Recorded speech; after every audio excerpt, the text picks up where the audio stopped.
have full agreement now for the Western Plan? Full agreement?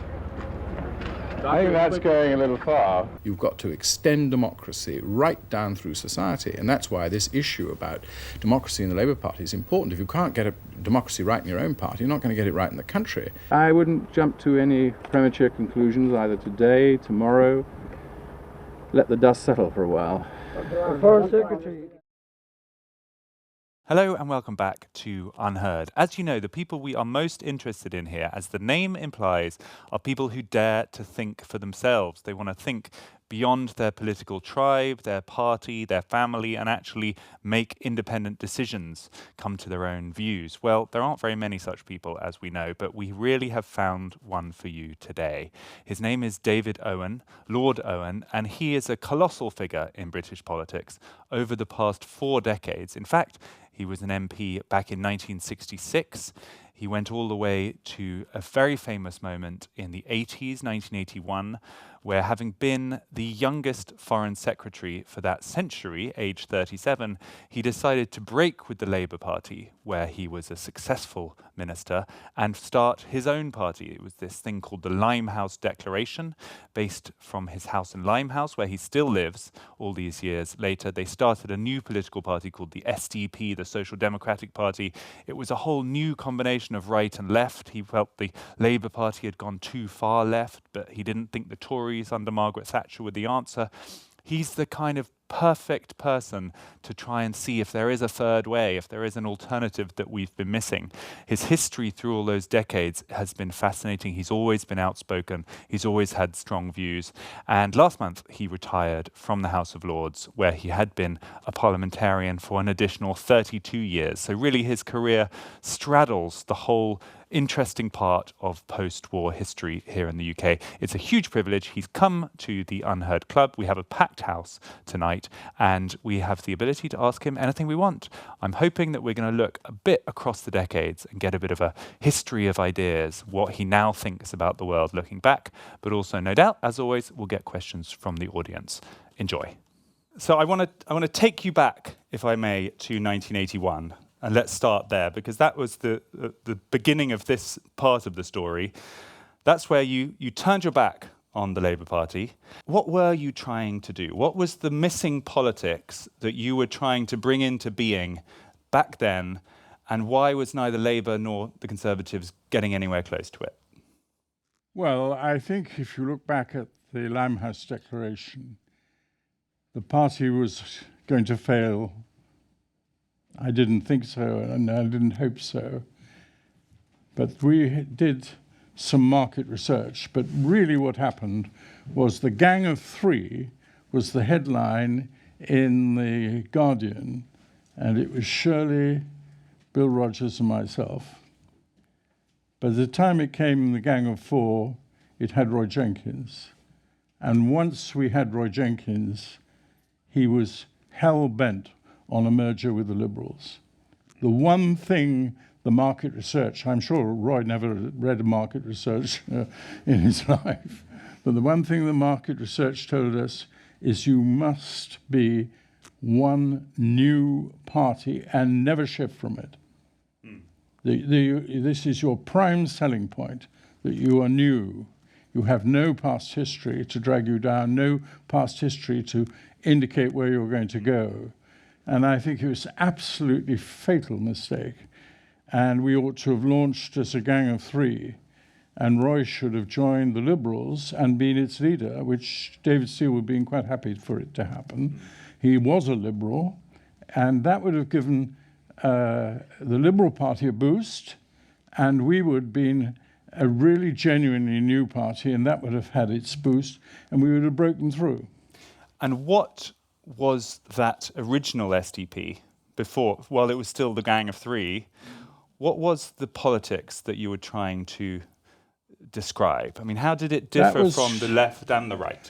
That was closer to the Labour Party, as it could have been or would have been or might have been, than any other political party. It drew a lot of its inspiration from Labour ideas. We were not turning our back on them. We had come to the view that the Labour Party was not salvageable for electoral purposes for at least one general election, and probably two. And that's a long time. This is when in Michael politics. Foot Yes, was the it was leader. Michael There Foot. was You know, I'd known Michael Foot man and boy in Plymouth, and I know why Plymouth rejected him. And that sort of Labour Party that he represented was just simply not going to ever win an election, and didn't deserve to win an election. And so this was the militant tendency. yeah, I there mean, were- people love Michael Foot, and they tell you everything about all things about Michael Foot. But I mean, you know, I'm a Plymouthian too, and they constantly rejected him. And I'm glad to say they always supported me. The final test was even when I was a Lord, and the issue came up about leaving the EU. I called a meeting, public meeting in Plymouth, and asked them what they thought. It was a very strange experience. And I was pretty sure that they wanted to come out. And I voted to come out. And 60% of Plymouth in the poll wanted to go out. And I felt that was, for me, mattered. My constituency mattered to me a huge amount.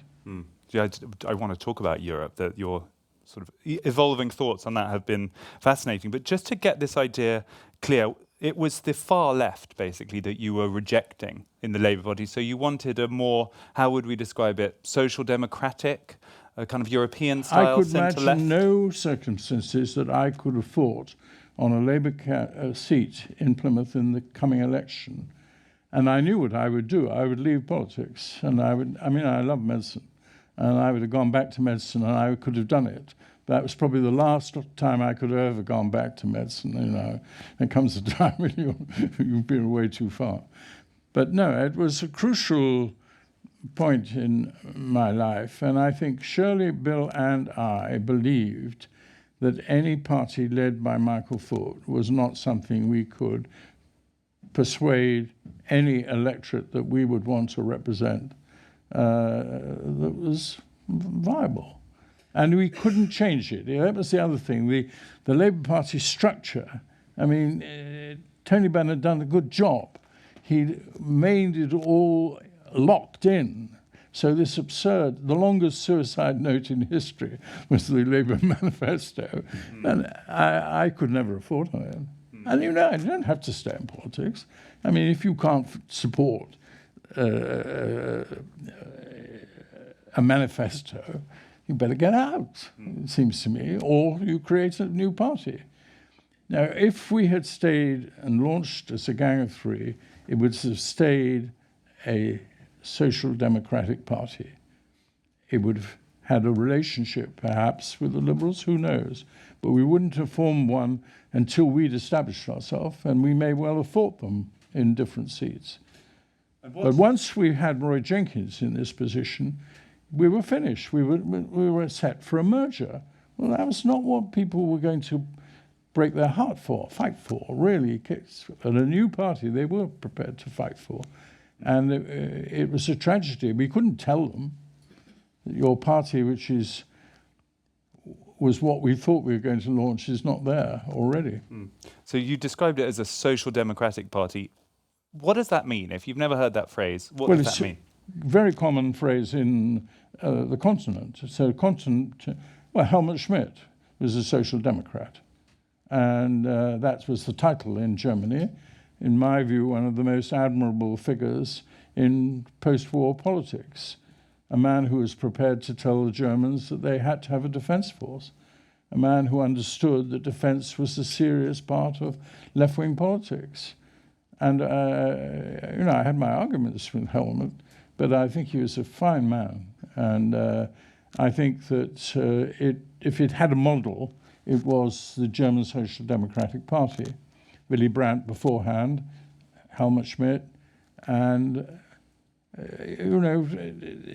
that was what people understood of our generation, because most of us were pretty close to various European countries, and Germany particularly, and the whole thing we wanted our social democracy to have European links, real links. And so the German model then is booming industry, not socialism, but comfortable with booming business, but trying to, maintain a welfare state, not become a completely kind of Thatcherite economy. Is that how we should think of a social democracy? This was before all of that, and it had been rooted in the character of Willy Brandt, social democracy in Germany, and social democracy in Germany had close links also with Austrian social democracy and quite a number of other European countries. It's still there, actually, in Europe. One of the things you rejected about the Labour Party in 1981 was that they were overly Eurosceptic. It was Michael Foot was going to withdraw, and you were against that. Come 2016, many years later, you were on the side, as you've said, of Leave, pro-Brexit. Are you still pro-Brexit? Oh, definitely. I think that the EU's in a frightful mess at the moment. Sadly, I wish it was in better state. Economically, I think it's in a serious mess. There was an article in, I think, The Spectator, quite recently, showing how the EU is in a very serious state, much too big. And there's a lot of problems to it. If it had stayed reasonably small, it might have been able to make it. But opening your membership up to rolling on and on and on, and now you've got all these Slovaks who really seem to want to join Mr. Putin, and you've got a whole problem with it. There isn't the same, but the Social Democratic Party that arose in Germany was a very fine formation of social democratic ideas. And I think we could have had that party in Britain, and I think it would have won great support, and it would have pushed the Labour Party to a smaller element, never forming a government by itself. So if we fast forward a decade or so, a little bit more than that, we then get the emergence of Tony Blair and his version of the Labour Party. What were your feelings about that incarnation? Was that closer to your social democracy? Yes, I'm critical of Tony Blair because he led us into a war which should never have been involved in. That's a pretty serious and bad thing to do. But many of his interpretations of British politics had a lot to be welcomed. And I think it was just a tragedy that he got himself so hooked on this war. And I saw a bit of him during this time. He was trying to persuade me to support him. To endorse him, yeah. And I always felt a bit bad about writing about these sort of really private meetings in some sense. But he just simply couldn't get away from this belief that there were nuclear weapons still under Saddam Hussein. They'd already been taken away because of the first Iraq, this fantastic achievement of Bush. And he brought them from multilateral coalition. They swept Saddam Hussein out and the whole thing. And it was a terrific multilateral achievement. But unfortunately, the people hadn't thought through what was going to happen then. He was. I think Tony Blair was trying to get your endorsement even before that, wasn't he? When he first emerged as leader, was that right? That he wanted to get you to say that he was the right kind of Labour? I can't remember exactly that. You never did endorse him, though. No, because he was taking us into a war in which there was absolutely no evidence whatever that its main purpose was to take out these nuclear weapons that were meant to be there. They'd been beaten in the first Iraq war with great coalition and everything like that. the UN had supervised the removal of the weapons, and they'd done it extremely well and efficiently, and nobody could show you any evidence that they were there. And so you were going to war on a false premise. And I mean, there were one or two people in MI6 that got really keen on trying to, they're very right-wing, some of these guys, and they wanted us to get into this war. So they gave him some fairly bad evidence. But I mean, I've seen intelligence reports that Tony Blair had on the same day that I met him. And he was spouting all this stuff. Well, you only read MI6. I don't think he understands how the Secret Service works, really. And these special reports they write, they were full of caveats. And he wanted it, so he couldn't persuade himself. It's a great tragedy because he's got a great gifts. And I think he had a good social conscience, too. I don't think that this was a man who would have been an instinctive right-wing Labour leader. I think he could have been. It's a great tragedy. On our sort of historical tour, I want to gradually get us up to the present day, but moving forward after the Blair years, you then get in the more recent Conservative Party some moments where they too were coming almost close to the kind of politics you had been talking about in the 1980s. I wonder if you agree that, for example, the Boris Johnson victory in 2019, where there appeared to be a bit of a new political dynamic, and that kind of Conservative Party seemed quite comfortable with industrial policy and being a bit more socially conservative, but comfortable using the state. It all sounded a little bit SDP-like. Yeah, Do you feel that? I think Boris Johnson's demise is a great tragedy for Britain, actually. I mean,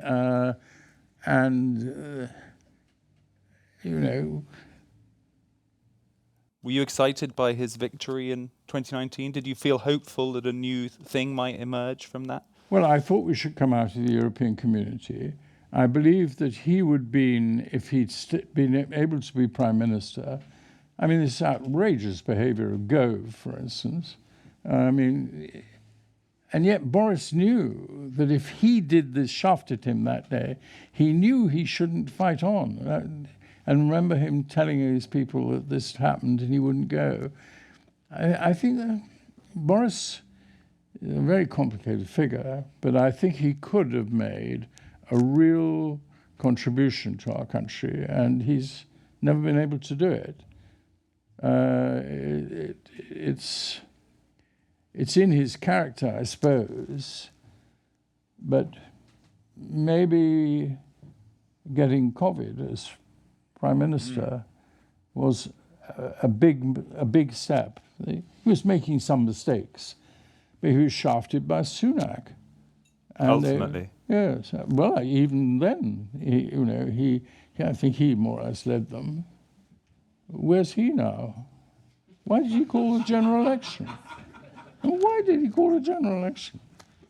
So I don't know. I'm a bystander now. Politics is not really even my prime interest. I'm much more interested in international affairs now. I've gone back, if you like. Well, we're gonna ask you to be interested in it for one last evening, Lord Howard. And specifically, what I'm kind of trying to get at with some of these questions is what this crossover politics might look like, because at times it's felt like different parties, I would say maybe Boris Johnson's Conservatives was one. You could make a case for some moments in the Blair years. And your SDP in the 1980s, there was a thread possibly that unites them where, you could say they were sort of tilting somewhat to the left of Tories on the economy, but they were comfortable with more socially conservative ideas, patriotism, military, that kind of thing. Is that how you think of your own politics? How would you describe it in those terms? Well, I think that the whole idea of trying to do what Boris was wanting to do was to focus on those parts of the country that had fallen behind and to bring them up geographically was extremely important, because one of the problems in this country is deep-seated divisions. And it was interesting, here was a successful mayor of London ready to basically have a political party on doing something serious about the areas of poverty and lack of opportunity outside London, and even beginning to also develop a better understanding. I think he had difficulty with it, with Scottish nationalism. So Boris had great potential, and why do you think it failed? Why did it fail in that incarnation?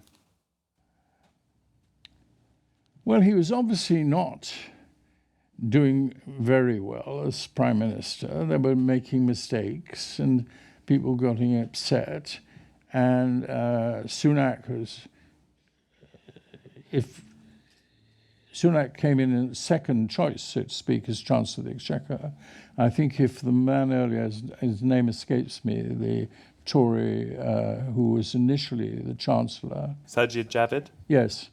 If he'd stayed, I think that would have been a much better combination, would have worked much better with Boris. So the Boris experiment didn't work, but I think we lost a great potential. And maybe he couldn't shift, and he was shambles and other things that had been around. But he's still a huge talent. It was a pity that couldn't be harnessed into an effective prime ministership.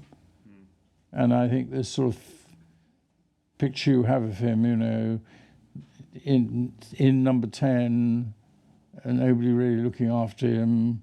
Ill, hanging on much too long, very nearly lost his life in St Thomas's Hospital. It's, again, a tragic thing. The facts of the matter, it didn't work. And we're left with where we are. And where we are now, to take us up to date before we talk about some other topics, we are now at another Labour government, obviously. We have the Keir Starmer project. He too has had issues with the far left, but he seems to have been quite disciplined at keeping them in their place.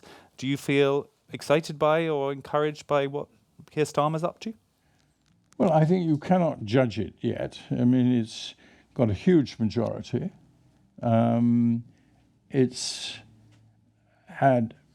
There's a lot of trivia stuff. I don't think we can really judge its potential. Maybe when the Chancellor of the Exchequer introduces her budget, you'll begin to be able to, day 2, day 3 of that, you might be able to say, yes, this is going to be potentially a really very good social democratic party. I just don't know. It's too early. The potential is there. It's got some very able people. It's got a very big majority. It faces difficulties, but it shows some signs of wanting to tackle the problems. I mean, I think they're quite right to have taken their time over this budget. I wish them well. But I don't know. I can't be sure whether it will succeed or not. There are obvious areas of potential weakness, but there are considerable strengths. Do you worry about what people call populist moment? There's a quote that I'm going to read from David Markham's book, The Progressive Dilemma, which he devotes a chapter to you, and he describes the conundrum back in the 1980s in the following way. He says, one response was essentially managerial, heroic leadership, no-nonsense populism, hierarchical structures, in a word, the reassertion of authority. He means you in that instance. The other was participatory, a politics of negotiation and compromise, the extension of democracy. And he says, it is the central battle of our times. Is he right to see you on the side of the populists? Well, unfortunately, David has died. He taught me an awful lot about politics. I went in knowing practically nothing. And John McIntosh and David Marquand were my main tutors, but quite a lot of other people. I learnt my politics in the House of Commons, really. I think he ended up really as a Welsh nationalist and got really led away. But he had a wonderful mind and was a wonderful writer, full of ideas. We worked together very carefully at a time when we launched a pamphlet called Change Gear very early on in that Labour government.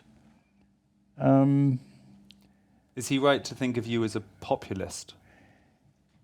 Do you like the idea of... Yes and no. I mean, I remember when I've written about it before, and he writes about it, and is rather shocked by it, that I was working on a building site. My parents believed that you should work your way through university, and that you should, although they were middle class, that you should use these long universities to earn some money, and that it was good for you to be paying part of your fees. And I was working on a sewage plant in Plymouth. My kids all say that I built this great big sewage plant. I used to talk so much about it. But it's when I learnt a lot about human nature, and when the Suez crisis blew up, the people I was working with in the building site were all against Hugh Gaitskell criticising the government.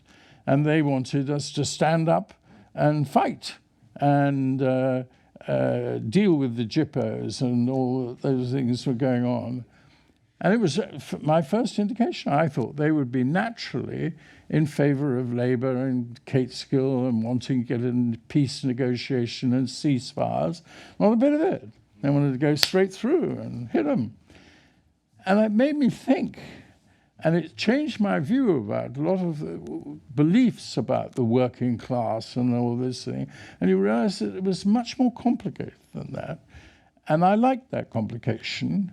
And I therefore was attracted to many of those sort of people in the Labour Party, no nonsense. And it was surprising then to the sort of more intellectual friends of mine in the Labour Party if I spoke up in favour of that sort of thing. And they used to laugh about it and tease me about it and actually disapprove, I think. But it's definitely there, of course. I haven't any... What's wrong with it? Politics is meant to be democratic. What's wrong with public opinion?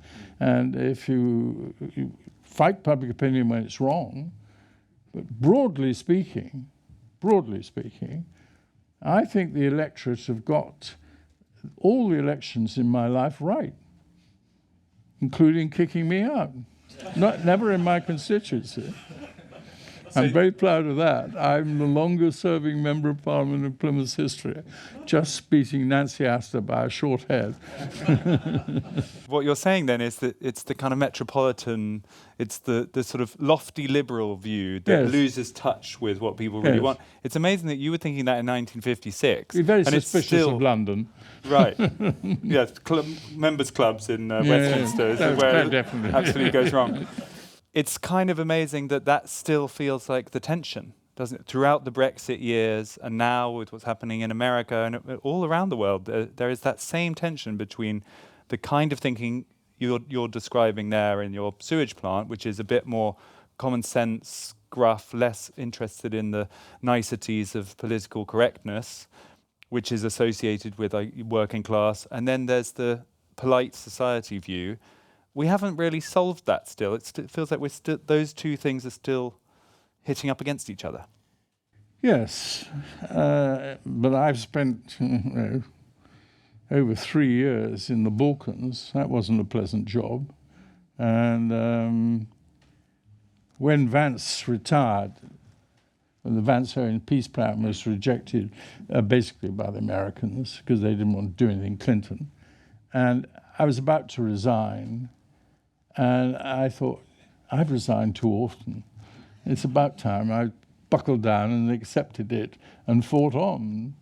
And an old friend of mine, a socialist foreign minister in Spain, was flying overhead and heard this rumor that I was thinking of resigning on the Balkans. And he telegrammed for me and said, I want to take you out to supper. And he diverted to Geneva. And he said to me, David, tell me any stage during the whole of this negotiations of Balkans that the EU foreign ministers haven't supported you. And I said, no, I never have done it. He said, then you can't resign. So Vance left and I stayed. And I think that was very tough, but sometimes I think you've got to do something which is almost impossible. By then it was almost impossible to get peace, and then we were getting locked in war. So anyhow, I mean, I'm a populist. You mentioned the Balkans, and I feel, as a former foreign secretary as well, I have to ask what you feel about the current Ukraine-Russia standoff, because some of the things you've said recently might surprise some people. That you seem to be skeptical that bloodshed and the war effort there is somehow being conducted in the best manner. What's your feeling about that? I don't like criticizing, because every criticism weakens, and so many people really are trying to find an excuse to get out of supporting the Ukraine. I think if we allow Russia to win in Ukraine, we will pay very, very, very heavy consequences.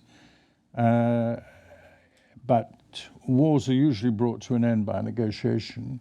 If we can get to a situation where there is a negotiation, we should encourage the Ukrainians to choose to do so. But I don't want to put any pressure on them to do so, and I don't think this is the right time to have one. I think we should be putting the military. After all, we're not fighting this war. We made a decision that what we would do is tilt the balance more in favor of the Ukrainians by giving them weaponry, and we're not giving them the sufficient weaponry. We're not, you can't fight every war, and the Ukraine war was a separate issue, but they were going to be just totally defeated by Russia. I mean, initially the success, they thought they'd be in Kiev within 36 hours. Boris Johnson did a bloody good job, in getting handheld missiles, and all their tanks were lined up. And remember, they moved towards Kiev, and who shot them down? They're mainly British weapons, who shot them on the road, and then they had, if they left off the road, there were people who would shoot them. We nearly won an outright battle over Ukraine. Would you like to see a peace negotiation of some kind? Should we be getting that conversation going? By report, Chancellor Scholz is now calling Vladimir Putin up for telephone conversations. Do you think it's time to start that conversation? I don't want to say publicly. I think this is a matter for Ukraine. I don't want to put pressure on Ukraine to give up. As long as they want to go on fighting, then they should fight for a better position. They must make this decision, and I'm not going to say publicly what they should do. Fair enough.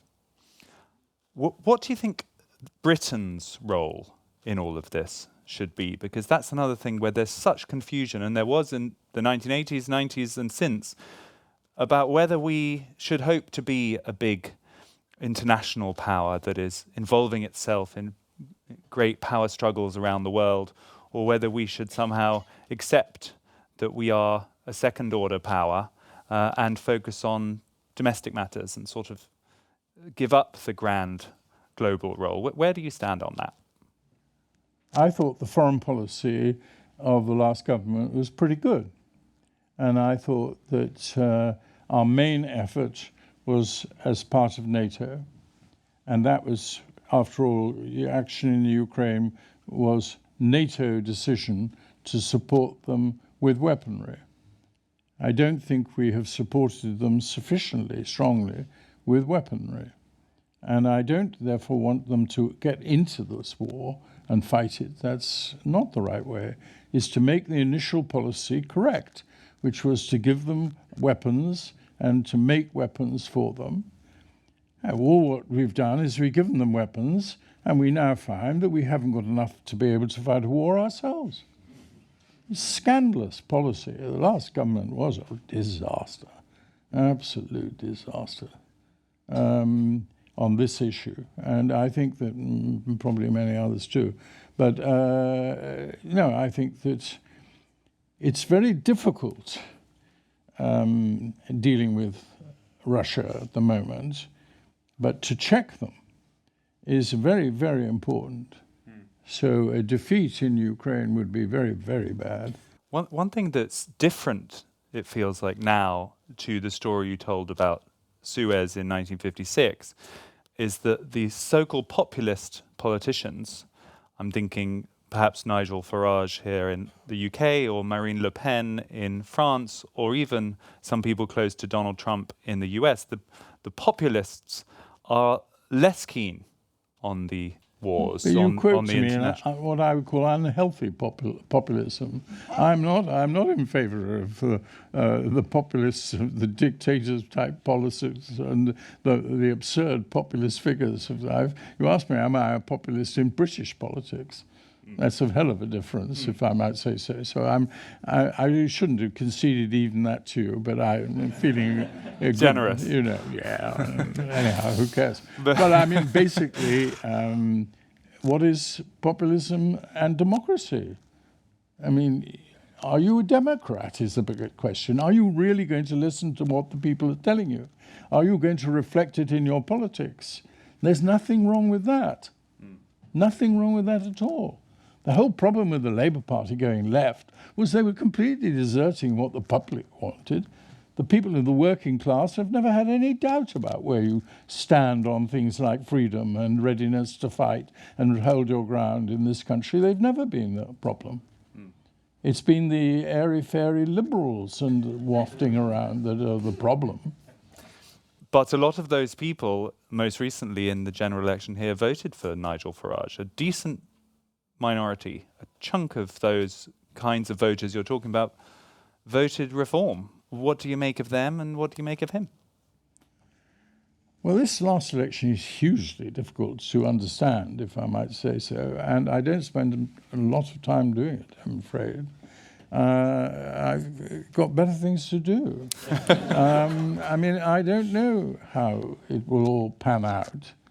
If you call an election in this ridiculous way, if you more or less give up, I mean, it was just very, very, very unfortunate election.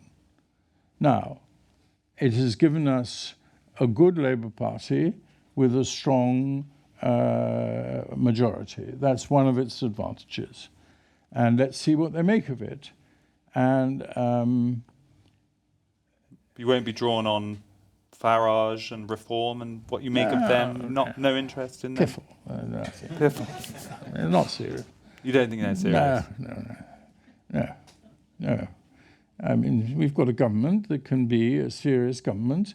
Very unlikely that Labour will lose the next election with a majority as big as that. They're probably there for 8 years, and they could be a very good government. I don't know. I think you just don't know. They've got some very good people. As I say, wait and see this budget, and let's see whether they are courageous and do some good decisions with socialist values to them. So do they shield the really poor from some of these things? Let's be clear about it. Are they going to have the ethics of a Labour Party, which have been established by people like wonderful people, Ernie Bevin, Clem Attlee, you know. I live in Limehouse, and across the road from me used to be, for many years when I was it's now knocked down, was a sort of big GLC block, and there Clem Attlee had lived for a short time, and you see the old Labour Party. There's nothing wrong with the old Labour Party. And if the Labour Party can reflect those values and those attributes, that big majority will not be corrupted. That's the danger of the big majority that Starmer's got. And I hope it is perfectly possible for them to be in government for 8 years and to redress most of the wrong things that were done by Tory governments. And they were very bad. I'm going to ask one final question before we take a short break, which is a bit of a left field question, but you, of course, are also a doctor. You have been a health minister, and you are a neuroscientist, or your particular interest is in the workings of the brain, and you even wrote a paper about something called hubris syndrome, which you thought you saw evidence of in some politicians. Do politicians still suffer from hubris syndrome, do you think? I think it's an occupational disease, that it's very easy to get into this. I think it probably has a chemical basis, and I think we should take it seriously. And you see what's happening in America at the moment, the huge hubris in some of the candidates there. And I think we should use science wherever we can. I mean, if you really want to insult me, tell me I was a bad doctor. That might lead to a fight. I've drawn on being a doctor and what I learnt from often simple, direct talks with individuals hugely. And I have tried to carry some of those values that were inculcated into me, into my politics. And apart from resigning too much, I think we've got now some good people in politics. I don't denigrate them. I'm not of a generation. I don't know them, but I have a feeling that they would like to be a redistributive Labour Party. I think they would like to differentiate and help the poorer parts of the country and also the poorer people of the country. Now, time will show. They are not sent there to be just Tories. I have no time for the Tory party at all, and I've never had any time for it. It's true. I mean, it isn't to say you can't respect various people who are in there. Hearing you, it's surprisingly optimistic, I would say. Me? Well, everyone. Yes, very optimistic. Everyone seems to be very full of doom. Britain is in decline. The economy is unsalvageable. We're headed towards, both on the right and the left, you hear this relentless negativity, and yet you seem to feel like there's hope yet. Is that? Yes, of course. I mean, who is helping Ukraine more than anybody else? Still, it's Britain and Germany. Germany, actually, we often underestimate how much. They're so close to it. They can see the danger of this. I mean, the Russians could push through to Kaliningrad very quickly.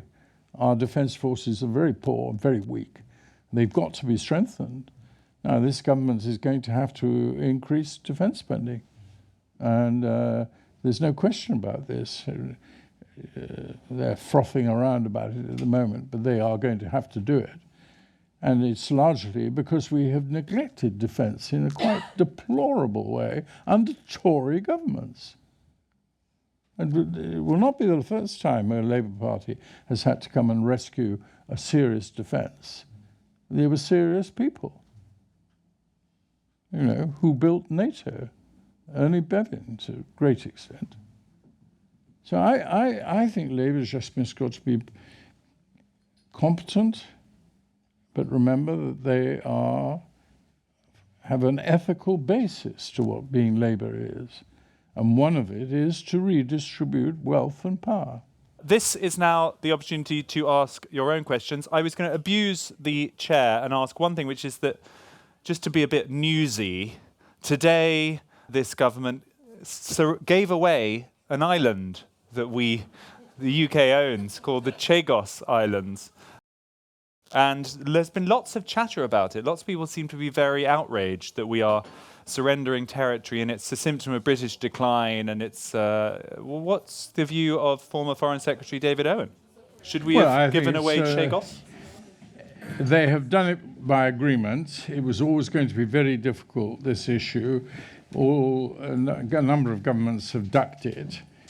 The issue is there is a very crucial, big American military base in Diego Garcia, which, if you're worried about issues like China, and how China could even start, remember there is a war going on in India and China on their border, and we tend to forget it, and then there's Pakistan on one side. If you think that America is, broadly speaking, uses its world power beneficially to Britain, then that military base in Garcia is vital. And that has been threatened for quite a long time because of a failure to get agreement between these long list of islands, of which it's the top one nearest India, but all going right down to near South Africa. And they've got agreement. Mauritius has come into it. It's a powerful element in getting agreement. You're never going to get agreement with all the different islands and how it's held. But it seemed to me to be a very successful and good foreign policy, which the previous government was ducking out of because it's like all these complicated deals, particularly with small islands that are hugely independent and often have blocking power.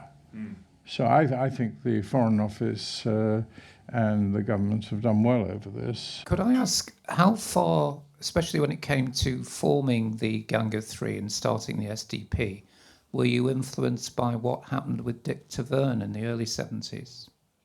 Well, I think quite a little.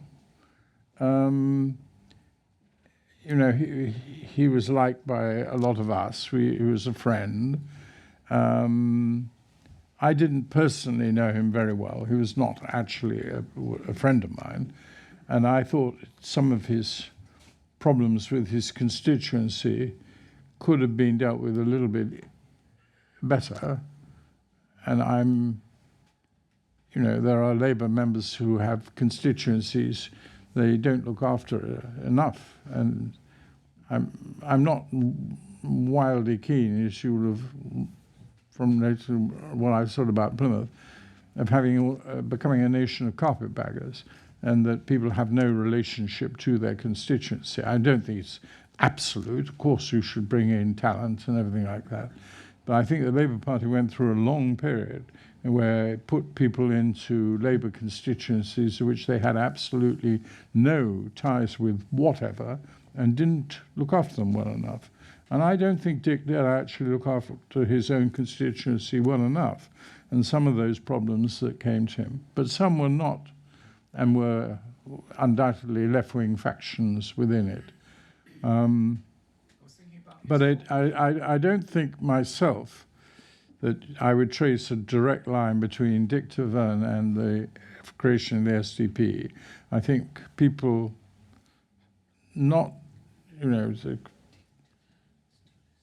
Reg Prentice went and spoke for him at one time very bravely and try and save him in his constituency. I don't think it was a central factor, but he was also undoubtedly undermined in his constituency by a left-wing group. But I do think most people can manage that at constituency level. but sometimes it is overwhelming. So it was a sign of the power of the left and the irresponsible, hardline left taking over the Labour Party, yes. Lord Owen, you opened on a very resonant note where you said almost at the start that Roy Jenkins intended to merge the SDP from the Liberals from day one. The question I have to ask you is, would it have been an option to have gone forward as a gang of three? What were the pros and cons of becoming the gang of four, and how did you think about that at the time? I warned against it, and it was very difficult. Personal friendships were at stake there, and we all three knew him in different ways. I'd known him and admired him, and I was a friend at one time. Bill was very close to him, and Shirley less so. I think, retrospective judgment are very difficult. I have a house in Greece, and twice Shirley asked to come and stay as she was getting older, and we talked over all this period.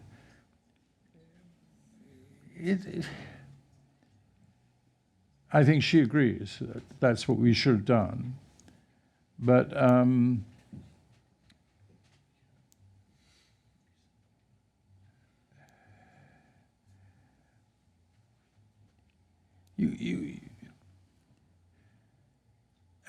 always wanted Shirley to be the leader of the SDP.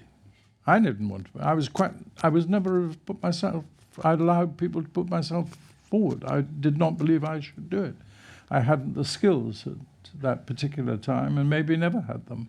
I think that I wanted Shirley to be the leader, but she was going through a difficult period, and her marriage had broken up. She had a young daughter who was in school, and talking about it all later,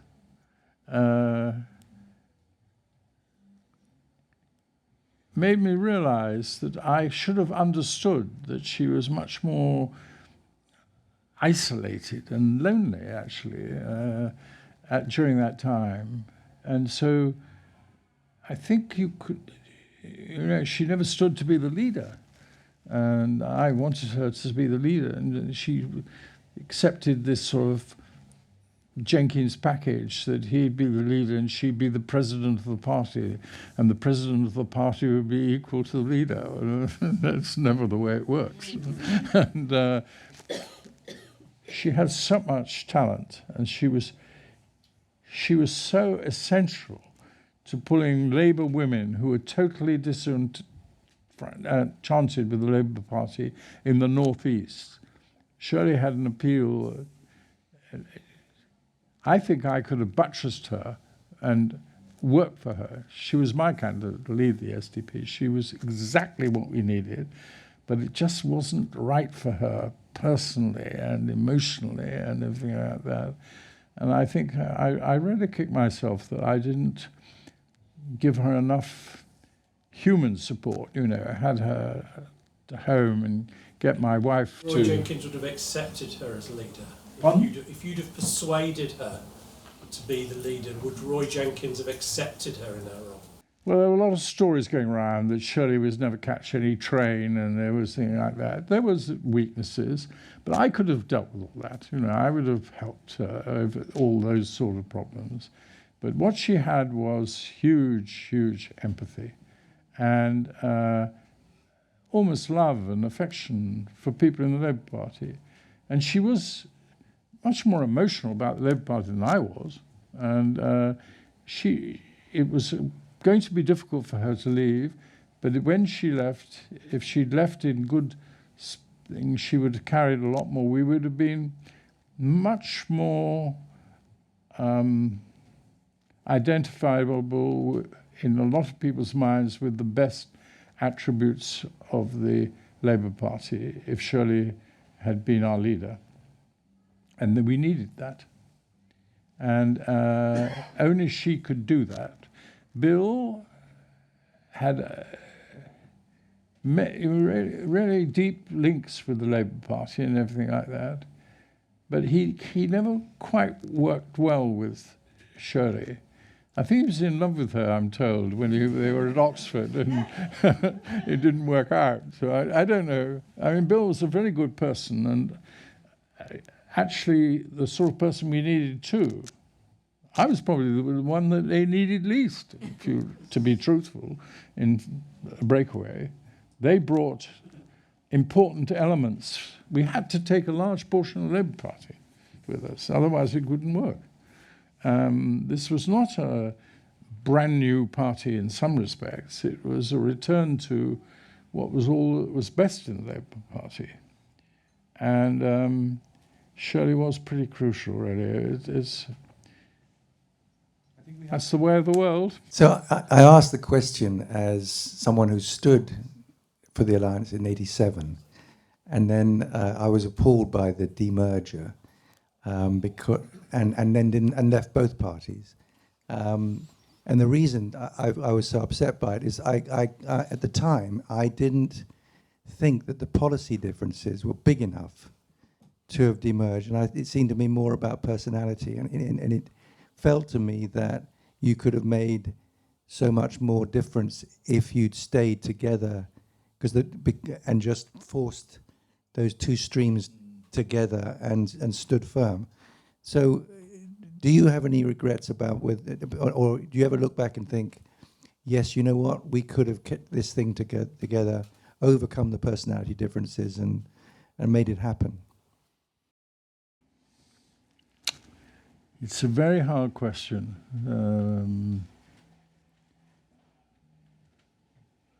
I think you can't take your constituency away from where you are, you see. So you may think superficially, well, Plymouth, West Country, surrounded by Liberals and that sort of thing, great. The Liberal Party have done absolutely nothing in Plymouth since the 1920s. They hardly have a councillor. They are despised and thought of there, despite the fact they're all doing well, and often good MPs in Cornwall and in Devon and everybody like that. So the Plymouth, and you know, the weakness, of course, of politics is you aren't a politician unless you look after your own patch. I was definitely not going to be helped by links with the Liberals in my own constituency. They didn't like them. They thought they were pansies, or they couldn't fight. You know, their naval constituency, they're quite outright about it. And they just didn't like them. And they rejected it in their own politics. Plymouth was a Labour-Conservative fight. And the council switched between Labour and Conservatives. The Liberals barely had a seat. So what you might have thought it would help me in Plymouth, after all, which a lot of people did think, quite the converse. Also, at this particular time, the Jeremy Thorpe trial was going on, which didn't improve the picture of the Liberal Party in the West Country, I can tell you. It did not. But, you know, I mean, some people laugh about it, but it's probably true. When I fought Torrington in North Devon for the Labour Party, when my little pile reached the point where I'd saved my deposit, the Tories cheered and the Liberals booed. So I think I've not given the Liberals probably quite fair enough view in my political life. I think that's, but it would not have helped me at all in the West Country, a merger with the Liberals. I don't think it would have helped the party. What would have helped the party if the SDP could have kept a strong, and during the Falklands, it was really, I mean, Bill was excellent, helped me. I was the main spokesman for the two parties. David Steele made a few amendments. But you got the feeling there were an awful lot of Liberals and some soggy SDP people that were secretly hoping we lost in the Falklands. And they are, of course, correct. Had we lost in the Falklands, the SDP would have had a big boost. But I was solidly and absolutely, totally in favor of a victory in the Falklands. So no regrets about that? None period. at all. No, I don't mean the Falklands. I mean What, you support the RGs? No, I don't. I don't mean the Falklands. I mean no regrets about your decision to oppose the merger with the Liberals. Well, I think no decisions are taken 99-1. So if you're making these sort of decisions, probably on 55, 60, 40 the most, you can always believe, I'll never, to my dying days, not think, well, could it have been different? And certainly would have been different if we'd lost in the Falklands. We'd have had a big surge. And then a lot comes to your view about where Roy Jenkins was then. I mean, this man was a brilliant Chancellor of the Exchequer with huge courage. And he held on. He wrote once upon a time that it was like being on a cliff face, hanging on with your fingers. This was a man with great skills. I just think by then he gradually got more and more effete and less like a Labour Party person. I wonder what you think about whether some kind of version of the Rwanda deal, i.e. kind of offshoring, taking people to a safe place, but not allowing them into the rich countries like Britain and France and Germany they want to be in, is the way ultimately to stopping the wave of illegal immigration coming from the south. Yes, of course. If I'd been in politics, I would have given it a serious look. And I think that the Italian Prime Minister has already demonstrated that something like that is necessary. And you're not going to deal with it unless you do. So I think it's a pity that this government was so adamant and so determined to dismantle what had been done and put on the table on Rwanda, and I would have thought it would have been possible to have made it more acceptable to the British public and do it in a rather better way than it had been done.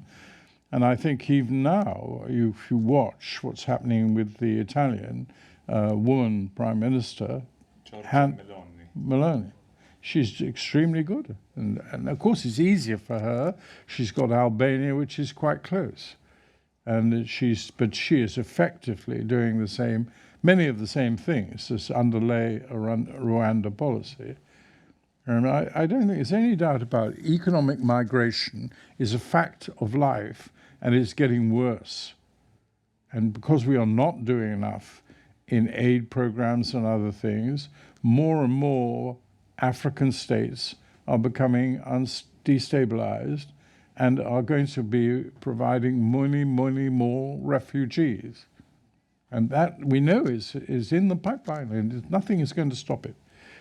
And the EU has got to grapple with it, and it can't grapple with it. It hasn't got the courage, it hasn't got the collective strength to deal with it. But it's going to be a problem in this government, and it will be a problem for this country. We just shelved it at the moment. No, I think it's a huge problem for the world, this. It means you have to drastically change your attitude to aid. If you want to stop this migration, it's going to cost you money. And it's going to have to be money that you would be using in aid programs that are all being cut. So you've got to make it easier for the economic life in, mainly let's talk about it in Africa. It's basically an African problem. And you've got to revive the economies of a very large number of African countries. And that means big aid programs. It means using a lot more international aid techniques, and so that they have better economies, and they don't have the same drive. Otherwise, it's going to go. We'll use a word which Margaret Thatcher once used, swamp. Now, we've got to be very careful about this, because then it will ignite huge emotional things in our own country. So it ought to be absolutely top of the agenda of the present government. I doubt it's. I think they somehow probably think they can avoid making a decision about it. But it is going to be, and it will tax the social conscience of all of us. But you are not going to be able to accept the economic migration. It is not possible to accept it. Your own people will not allow it. And if you don't do it, you will be replaced by increasingly nasty right-wing governments that will. So its timescale is quickening, but it probably is manageable under present sort of another 10 years maybe, but it is not solvable. Economic migration is a fact of life. It's going to increase, and until we find better mechanisms of improving the economies from the countries which they come, it will grow in numbers, and it will be a very, very big problem for any politician in, I suspect, in 7 or 8 years in this country. Do you think we need to revisit international conventions like the Geneva Convention, like European Court of Human Rights, those kinds of things? Yes. We should have, the government, previous government should have the courage to go and put amendments to the European Convention of Human Rights. I think it's a pity to have to give it up. I think it's basically a good piece of legislation, but like a lot of things that were done in 1940s, you can't expect it all to be relevant. So the idea that you preach and pray around that not a comma should be moved is absurd. And with a little bit more sensible politics of the last government to assembling a majority, or at least a significant grouping within EU countries, you would find it possible to get it adopted as an EU policy. And it didn't require much to be, but it was greatly helped by having Meloni as Prime Minister. And now I would have thought it is beginning to develop a policy. It will be one which hopefully we will follow, and that the EU will have a much more ambitious foreign aid program for countries, particularly in Africa, and that we should be there alongside it and doing our own bit as well. My question is about fishing. It seems to me that to get in to the EC, as it then was, he's had to give the French our fishing waters. And we've got a little bit of that back when we left the EU, but it seems the real risk that Keir Starmer, the current Prime Minister, will betray any further progress on fishing, in fact give back the small amount that we won back. He was asked about this in the last week or so. It seems his answer was equivocal. I think it's a danger of this government that they will, again, repeat the betrayal on fishing with the EU. Well, you could keep your waters, but you could have different access agreements. I'm told that an awful lot of our fishing that we catch, we can't sell, and we're having difficulty in bringing it into British ports and then selling it, and that if we could reach agreement with European countries, so you could bring your fishing into their ports, but it still remains British fish while it's been sold, might help it. Now, because I was the only Labour MP west of Bristol for a very long time, I got to know a lot of the fishermen, and also I had my own sailing boat and would be sailing in and out of their ports. They're very rational and sensible people, fishermen, in my experience, and they are being poorly treated at the moment, and we have got to do more imaginative way of working with the EU on this. Now, I don't think it's politically impossible to do, and I think that it ought to be a high priority for this government, and just see what we can do. And So I'm a Brexiteer, but I mean, the terms were ridiculous because we all knew you couldn't get, it was absurd. So this government must open up the whole area and strike bargains with the EU about what should and shouldn't be done. And it can improve it straight away. And it's ridiculous to be upset about that. So I don't understand why we aren't spending much more time, this absurd bureaucracy that's grown up for no reason at all in Dover and in Folkestone and everything like this. So I think government should be told to get on with it and get agreements with the EU whenever they can. And what's wrong with that? We didn't, unless people like me didn't leave the EU not to have very close relations. We understand because they had to not do anything to encourage the others to make life difficult. They did make life difficult. That was bound to be it. Wasn't going to be a very satisfactory agreement. Now they should be spending a lot of time getting a better deal for both sides. And it's opening up for it. And if we hear from Brexiteers, they're selling out and all this sort of stuff, well, just deal with them. You know. This Brexiteer is in favour of making as many deals as you possibly can with the EU of mutual advantage and as quick as possible. Just thought I'd ask what's your thoughts on the voting system, the first past the post voting system. I.e. Reform get over 4 million votes, 5 MPs. Labour get even less votes this election. We got a huge majority. The one time it wasn't at first past the post was the Brexit vote. And it seems like the people's will was generally reflected there. But it doesn't seem to be, in my view, reflected under this FPTP system. We've got now proportional representation voting all over the UK. And it's absolutely amazing. And it will come.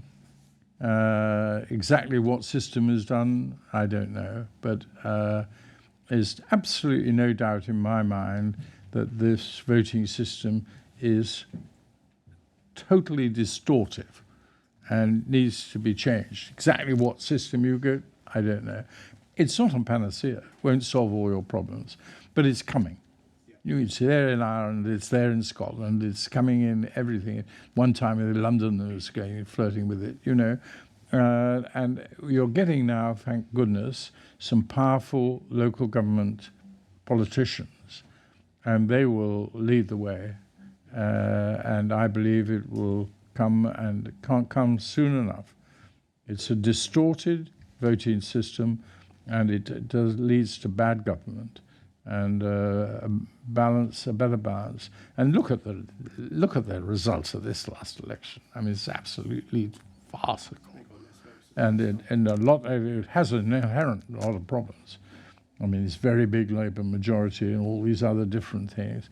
So I'm wholly in favour of steady progress towards bringing more and more proportional representation in and showing to people and politicians that they've nothing to fear from it.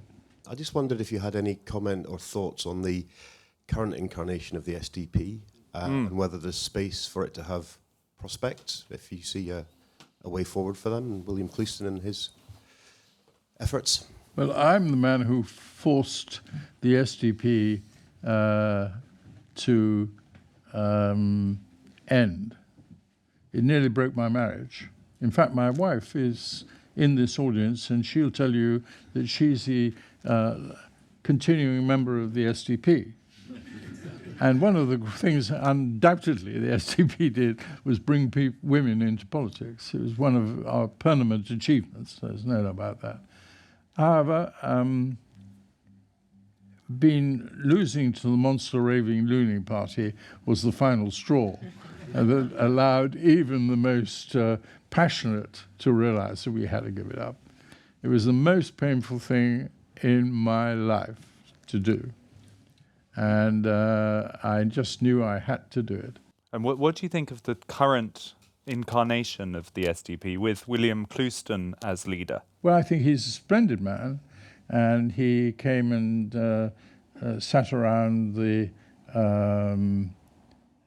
the table in our kitchen, and my wife told him that she had typed the Limehouse Declaration, and he was very touched by that. He's a splendid man. He made a summary of the Limehouse Declaration, and I couldn't have dreamt of doing such a good job myself, and didn't want to change a single comma. I thought it was such a true transformation. They've got a hell of a task ahead of them, and good luck to them. Is all I can say. But the man who had to call an end to the SDP is not the man to rejoin an SDP party. I don't think it's. We had our chance, we blew it. Fortune and fate didn't go in our way. I think it was very sad, but there we are. You have to live with it. But if they want to go on fighting for it, it can have a good effect in British politics. If they win a few by-elections, it might concentrate a few people's mind some way down the track. And it isn't. We're not there yet, but if we do get a disillusionment of the British system, and well, we might.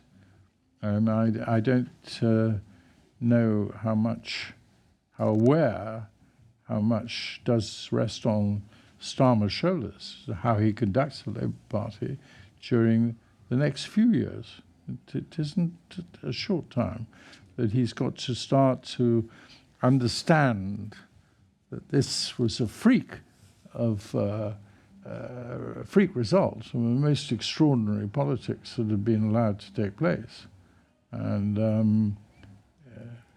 it is extraordinary. I mean, here is the Tory party, which you'd have thought, we were still think it was the Rock of Gibraltar that would never crack. Well, it has. It may not even come back again. It may be bypassed. I don't think watching what I see with the Tory party as they make their attempt to recover, it's not exactly a confidence-building operation. And they don't have to last. It may well be that this attempt fails and then somebody else comes up as some major political party on the right. Quite possible, but it's we'll see. Politics is in a state of huge flux at the moment, and I think that we just watch what happens. And those of you who are actively involved move to proportional representation. Lord Owen, I promised that we would stop at 8:30, and so stop we must. I opened this evening by saying we are in search of free thinking, independent thinking, and I think that is exactly what you've had a demonstration of this evening. Happy to ding the left, ding the right, upset anybody. Lord Owen will say what he thinks, and it's been a real pleasure. So thank you, Lord Owen. Thank you. Very good.